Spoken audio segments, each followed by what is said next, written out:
sono delle esperienze credo che per chi ha la fortuna, la possibilità di fare non potrebbero essere perse.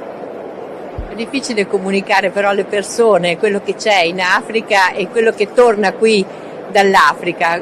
Come si fa a cantare questo messaggio? Ha un valore simbolico che noi dovremmo capire al di là del continente, cioè è un po' simbolicamente la rappresentazione della difficoltà che noi abbiamo nell'accettare l'altro e quindi conoscere l'Africa è conoscere qualcosa che è lontano da noi.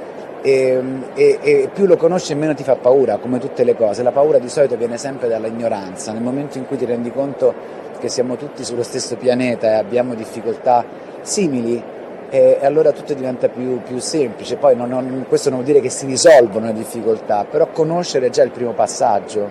Quando sei partito la prima volta forse è stato l'istinto, poi cos'è adesso?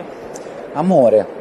Credo di poter utilizzare questa parola senza retorica, perché comunque sono delle esperienze che sono quasi imprescindibili nel momento in cui lo fai, in cui mescoli insieme l'attenzione per gli altri ma anche l'arricchimento personale, perché è evidente che da tutti questi viaggi torniamo sempre arricchiti, diversi, con una speranza in più, secondo me. Noi consideriamo Don Dante e tutti quelli che sono con lui come un eroe nazionale, sostanzialmente. Tu l'hai visto sul campo, com'è? Beh, per me Dante è il miglior compagno di viaggio che una persona potrebbe avere. È un cardiologo, è un sacerdote, è un uomo con entusiasmo e energia che da solo potrebbe alimentare tutta la centrale elettrica di questo padiglione. Allora siamo vicini a Natale e aiutiamo il CUAM. Assolutamente sì, ognuno come può.